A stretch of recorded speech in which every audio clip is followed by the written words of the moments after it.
and consequences. Get ready to immerse yourself in a story that's as educational as it is captivating. Let's begin our adventure with Pablo Escobar's story. Chapter 1. The Early Years. In the lush green hills of Colombia, a boy named Pablo was born into a world of contrast and challenge. It was the year 1949, a time when Colombia was like a canvas painted with both bright and dark colors. In the small town of Rio Negro, Pablo's life began. Pablo's family was not rich.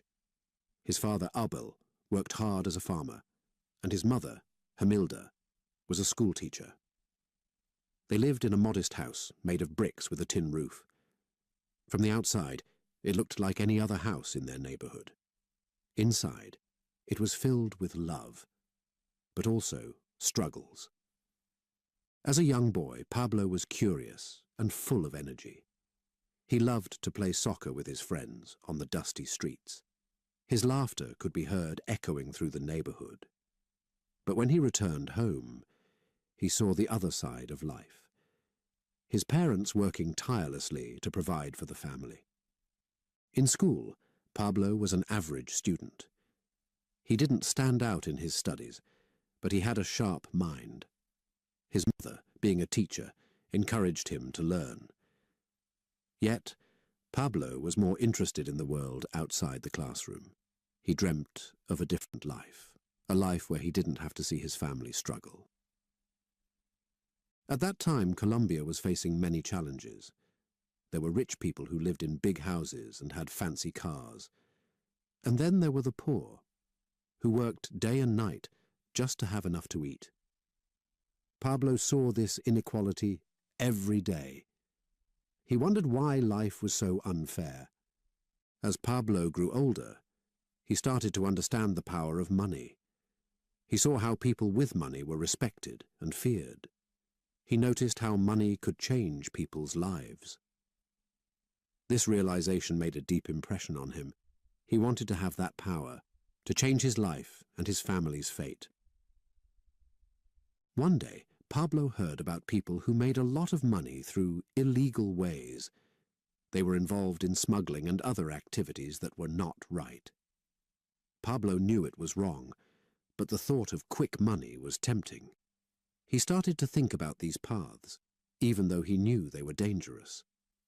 Meanwhile, Pablo's father worked hard on the farm, but the money was never enough. Abel would come home tired, with hands rough from labor. Hamilda tried to keep the family together with her small teacher's salary.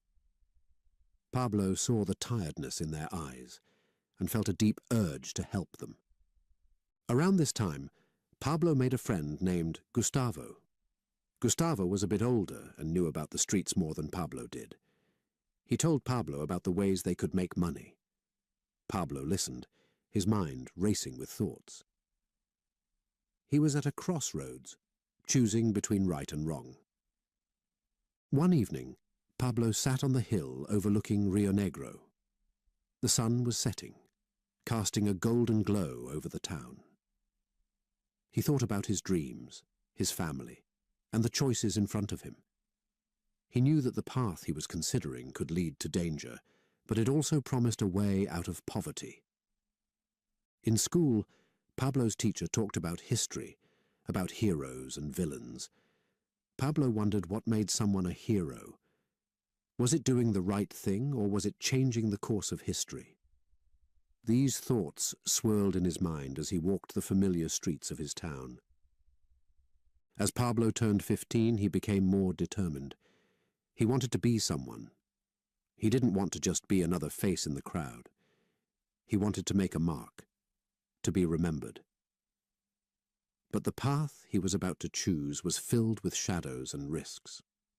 One day, Pablo made a decision. He decided to step into a world that was far from the values his parents taught him. A world that promised wealth, but at a great cost. It was a decision that would change his life forever and the lives of many others. As he took his first steps on this new path, the young Pablo didn't realize the full impact of his choice. He was stepping into a world that was more complex and dangerous than he could imagine. A world that would take him far from the simple streets of Rio Negro. And so, Pablo's journey began. A journey that would lead him to become one of the most notorious figures in Colombia's history. It was a path of ambition, power, and ultimately, tragedy. This was just the beginning of Pablo Escobar's story. A story that would unfold in ways no one could have predicted.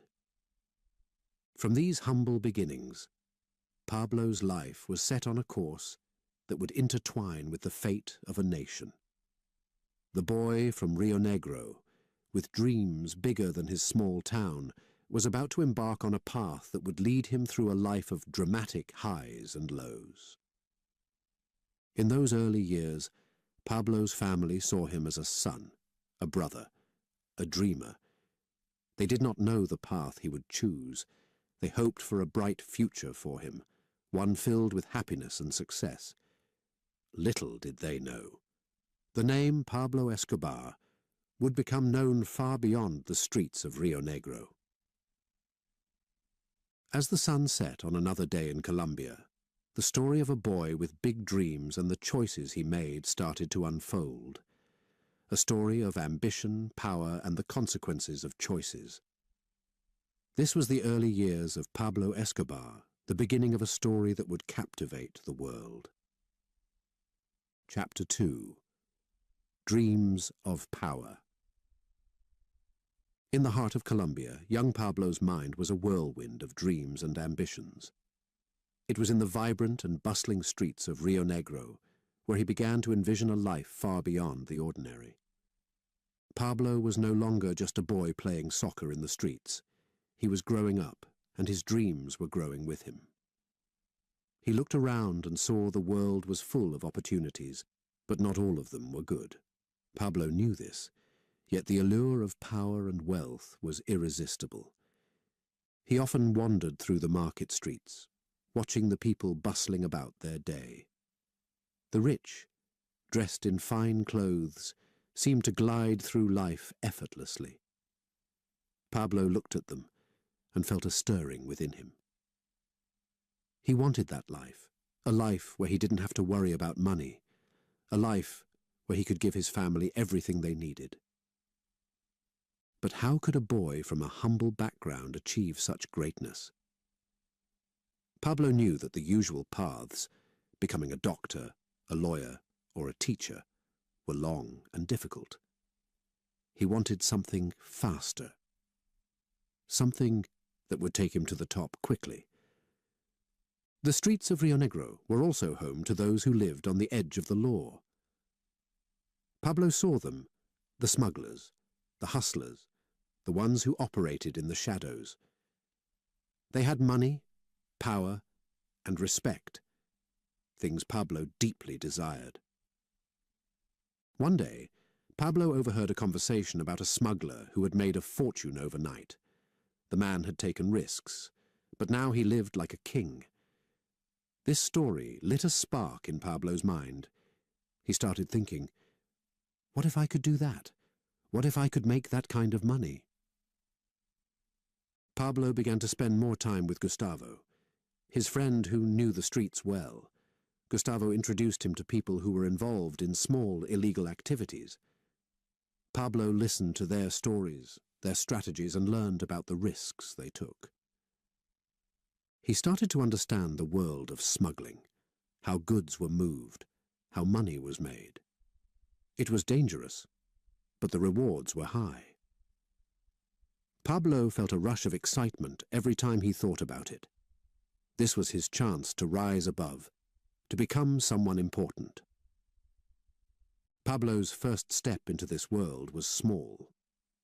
He started by helping smugglers with simple tasks, things that seemed harmless, but were actually part of a bigger, illegal operation. With each task, Pablo felt a sense of achievement.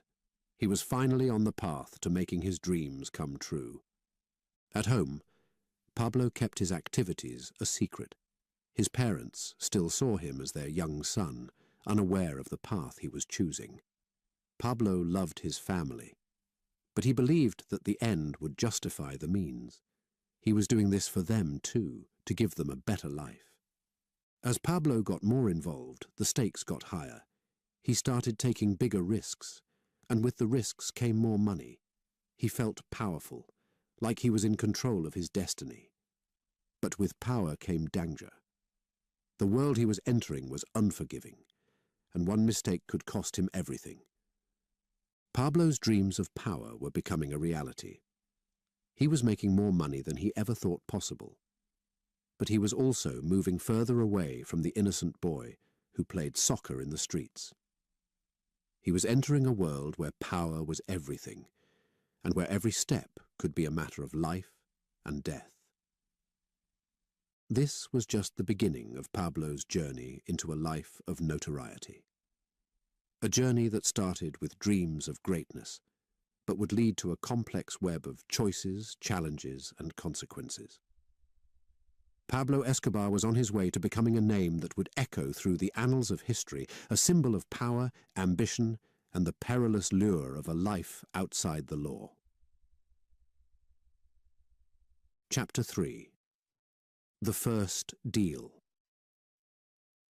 In the streets of Rio Negro, where dreams and reality often collided, Pablo found himself at a crossroads. The once innocent games of childhood were far behind him.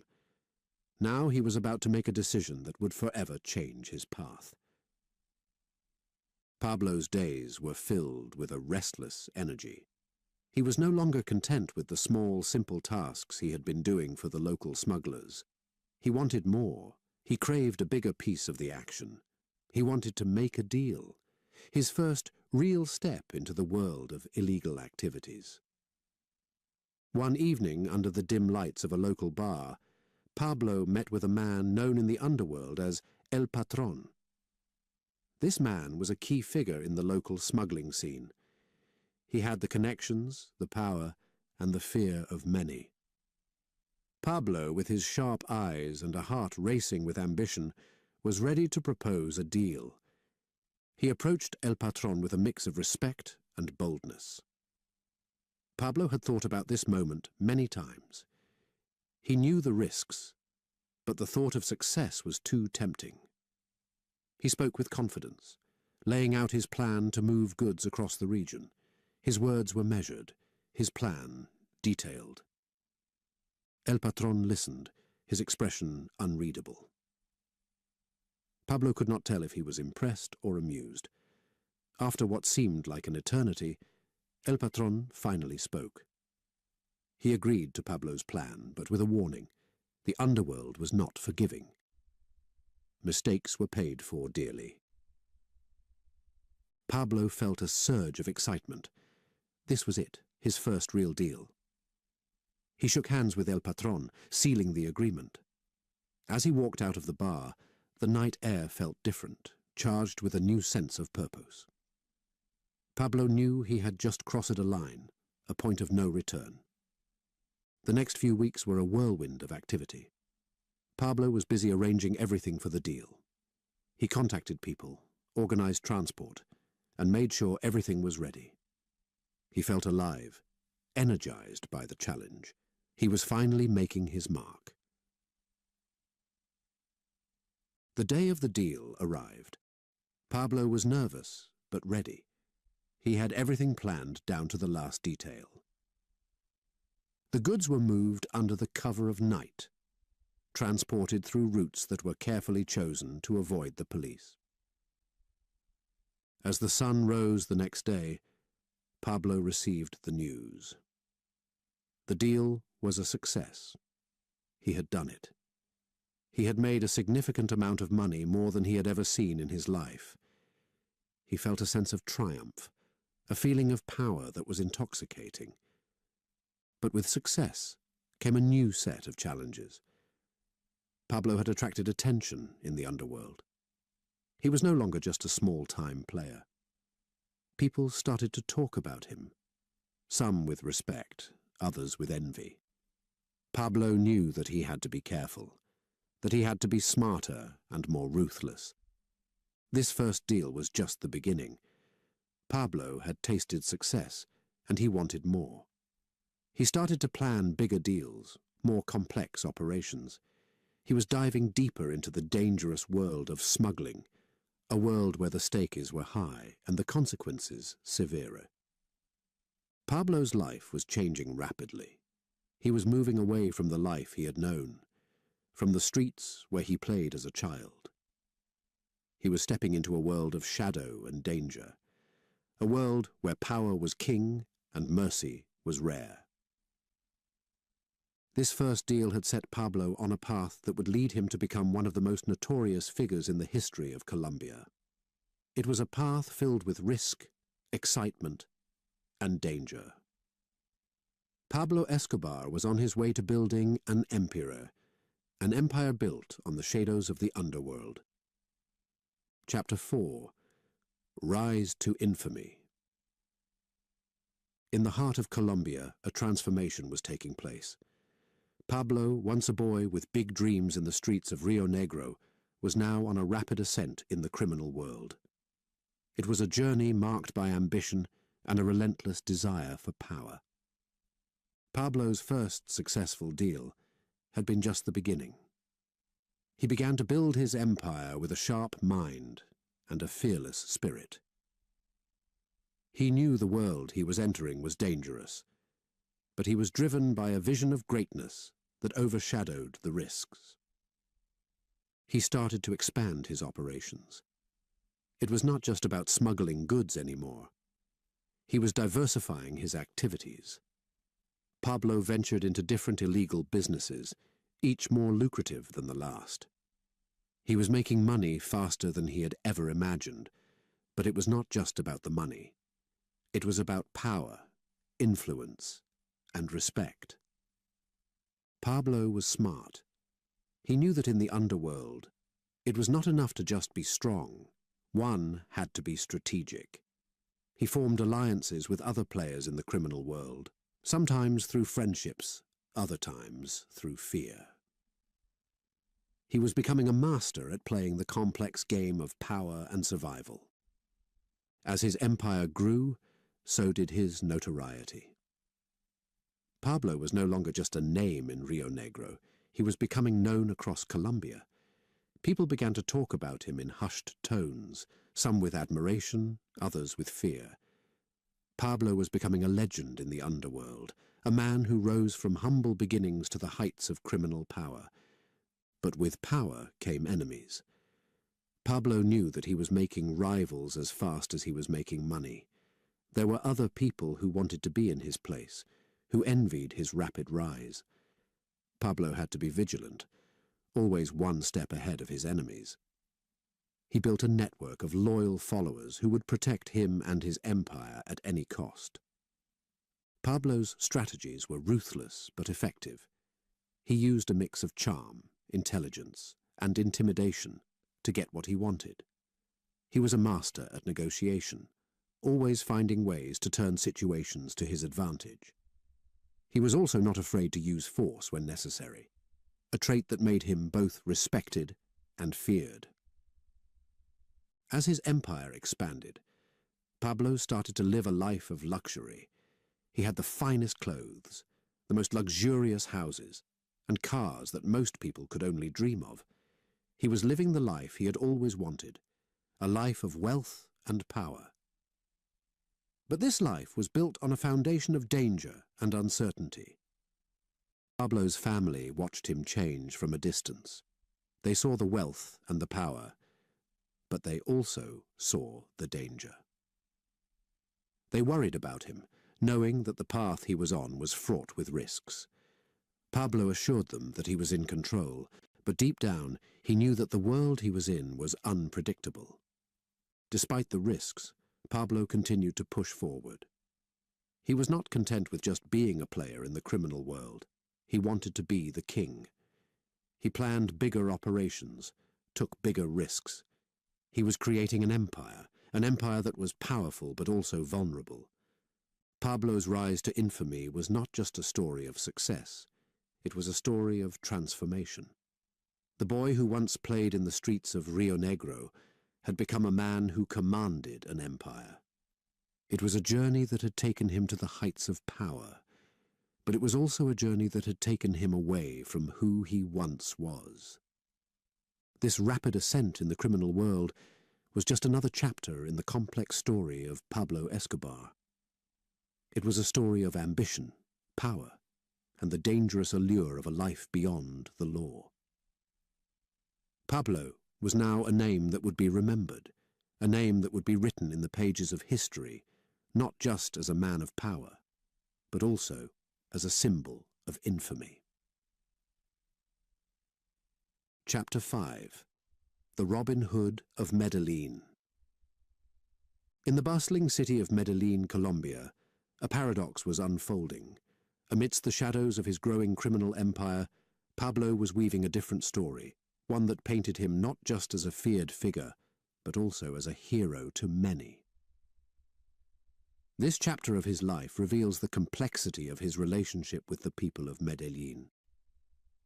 Pablo, now a name whispered with a mix of fear and respect, had not forgotten his roots. He remembered his days of poverty, the struggles of his family, and the people in his neighborhood. With his newfound wealth and power, he turned his attention to the poor communities of Medellin. He began to use his money in ways that surprised many. Pablo built soccer fields, sponsored local teams, and funded community events. He donated money to build houses for the poor and gave away cash in the streets. For those living in poverty, these actions were life-changing. Pablo was seen as a benefactor, a man who had risen to power but had not forgotten his people. To the poor of Medellin, Pablo was like a modern-day Robin Hood. He was taking from the rich, it seemed, and giving to the poor. People sang his praises in the streets, calling him a hero, a protector of the less fortunate. For them, Pablo was not just a powerful figure, he was a symbol of hope. But this view of Pablo was not shared by everyone. The law enforcement and the wealthy saw a different side of him. They saw a criminal, a man who was building his empire on illegal activities and violence. The contrast between how the poor and the rich viewed Pablo was stark. It was a divide that ran deep in the heart of Medellin. Pablo's actions in the communities did more than just win him the hearts of the people. They also helped to shield him. The people he helped were loyal to him, and they often protected him from the authorities. This loyalty made it difficult for the police to move against him. Pablo had created a shield of public support that was powerful and effective. In the eyes of the poor, Pablo's criminal activities were often overlooked or justified. They saw the good he was doing in their communities and chose to focus on that. To them, the ends justified the means. If Pablo was breaking the law, it was for a greater good, at least in their eyes. Pablo's role as the Robin Hood of Medellin was a complex one. It was a role that brought him love and loyalty, but also criticism and controversy. It showed the duality of his character, a man capable of great generosity, but also of ruthless ambition. As Pablo's fame grew, so did the stories about him. Some were true, others were exaggerated. But one thing was clear. Pablo had become a legend in Medellin. He was a man who had defied the odds, who had risen from poverty to power, and who had become a hero in the eyes of many. Yet, this image of Pablo as a hero was a facade, a mask that hid the darker aspects of his life. Behind the generosity and the smiles, there was a world of violence, fear, and crime. It was a world that Pablo controlled with an iron fist, a world that was hidden from those who saw him as their savior. The story of Pablo as the Robin Hood of Medellin is a reminder of the complexities of his life. It shows how one man could be a hero to some and a villain to others. It is a chapter in his life that adds to the enigma of Pablo Escobar, a figure who continues to fascinate and confound the world. Chapter 6. King of the Cartel. In the vibrant yet tumultuous landscape of Colombia, a new king was rising. Pablo, once a mere player in the world of crime, had now ascended to the peak of power. He stood at the helm of a vast criminal empire, a network so extensive that it touched corners of the globe. This chapter unveils the magnitude of his operations and the breadth of his dominion. Pablo's empire was built on the foundations of smuggling and illegal trade. His primary commodity was not just any goods, but narcotics, a trade that was both immensely profitable and perilously illegal. The heart of his operations lay in the production and distribution of these forbidden substances. The scope of Pablo's empire was colossal. He had established an intricate network of production facilities, transportation routes, and distribution points. His operations spanned across continents, from the coca fields of South America to the bustling streets of major cities in North America and Europe. Pablo's method of operation was a blend of strategic brilliance and ruthless efficiency. He had a talent for finding the most effective ways to transport his goods, often employing ingenious methods to evade law enforcement. His shipments were cleverly concealed, sometimes using legitimate businesses as fronts, making his operations not just vast, but also shadowy and elusive. At the height of his power, Pablo's empire was responsible for a staggering percentage of the narcotics entering the United States and Europe. His name, once known only in the streets of Medellin, was now whispered in the corridors of power and law enforcement agencies around the world. Pablo had become not just a kingpin in the criminal world, but a figure of global notoriety. But Pablo's rise to the apex of power was not without challenges. His empire, vast as it was, attracted attention not just from law enforcement, but also from rival cartels. The world in which he operated was one of constant danger, where alliances were fragile and betrayal was common. Pablo had to be always vigilant, always one step ahead of his enemies. To maintain his hold on power, Pablo employed a mix of fear and loyalty. He was known to be generous to those who served him well, but ruthless to those who crossed him. His rule was absolute, his authority unquestioned within his empire. He had created a realm where he was the undisputed king, a realm governed by his own set of rules. Pablo's lifestyle as the king of the cartel was one of extravagance and luxury. He owned lavish properties, enjoyed the finest things in life, and surrounded himself with wealth and opulence. But this luxurious life was a gilded cage, a constant reminder of the world he had created, a world that offered everything but peace of mind. Despite his immense power, Pablo was increasingly isolated. The higher he rose, the fewer people he could trust. He was surrounded by advisors, bodyguards and associates, but the solitude at the top was palpable. Pablo, the king of the cartel, was a figure of immense power, but also a man trapped by his own empire. The empire that Pablo had built was extraordinary, but it was also built on unstable ground. The very things that had lifted him to power, ambition, ruthlessness, and the illegal trade, were also the things that made his position precarious. Pablo's reign as the king was marked not just by power, but also by the constant shadow of downfall.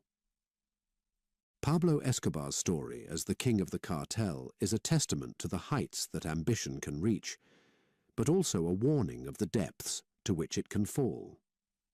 His tale is a dramatic saga of power, wealth, and influence, and a stark reminder of the cost of a life in the shadows. Chapter 7.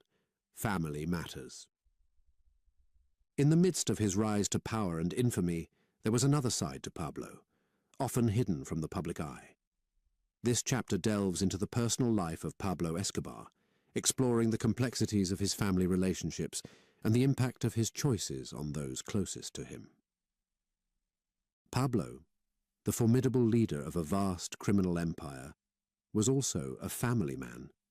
He had a wife and children whom he loved dearly. In his home, away from the world of crime and power struggles, Pablo was a different person. He was a husband and a father, roles he took seriously and cherished deeply. His wife, Maria Victoria, had been with him since the early days, before the fame and the wealth. She had seen him rise from a small-time smuggler to a kingpin.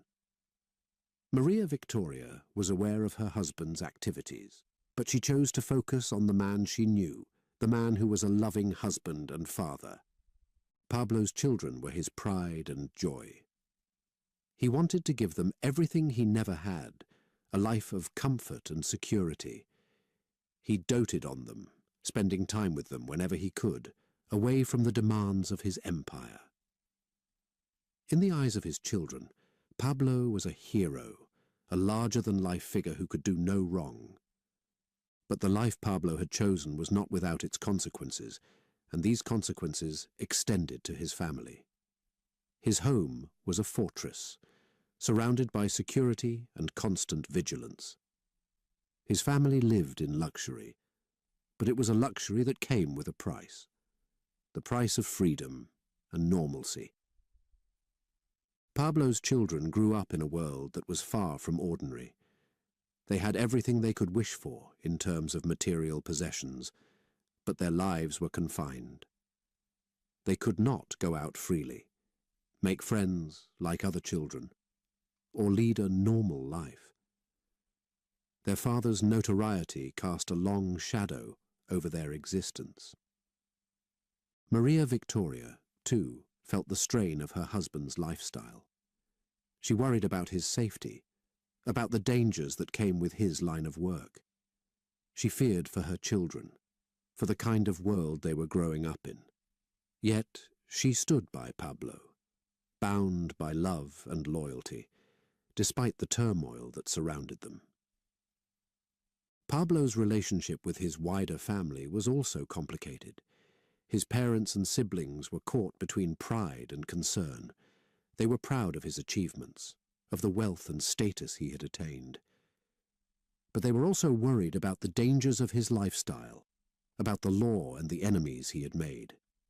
The Escobar family gatherings were a mix of celebration and tension. On the surface, there were smiles and laughter, a display of unity and happiness. But underneath, there was an undercurrent of anxiety, a silent acknowledgement of the risks that came with being related to Pablo Escobar. Pablo tried to shield his family from his business as much as possible, but the lines were often blurred. His home was not just a family residence, but also a command center for his empire. The phone would ring at all hours, bringing news from the outside world, reminders of the life Pablo led beyond the walls of his home. The contradictions in Pablo's life were stark. In public, he was a feared kingpin, a man of power and ruthlessness. But at home, he was a family man, tender and caring. This duality was a constant struggle, a balancing act between his love for his family and the demands of his empire. As Pablo's children grew older, they began to understand the complexities of their father's life. They heard stories, saw the news, and gradually pieced together the puzzle of who their father was beyond the loving parent they knew. This realization brought with it a mix of emotions, admiration, confusion, and the pain of understanding. Pablo's love for his family was genuine, but it was a love caught in a web of danger and illegality. He wanted to protect them, to keep them safe, but the very life he led was what put them at risk. This paradox was one of the many challenges Pablo faced as he juggled his roles as a kingpin and a family man. The story of Pablo Escobar's family life is a poignant reminder of the personal costs of a life of crime. It shows the human side of a figure often seen only in terms of his criminal activities. Behind the public persona of the king of the cartel was a man who valued family above all else, yet whose choices placed that very family in the eye of a storm. As we move into Chapter 8 of our thrilling story, Enemies at the Gates, we find Pablo Escobar facing increasing challenges from law enforcement and rival groups.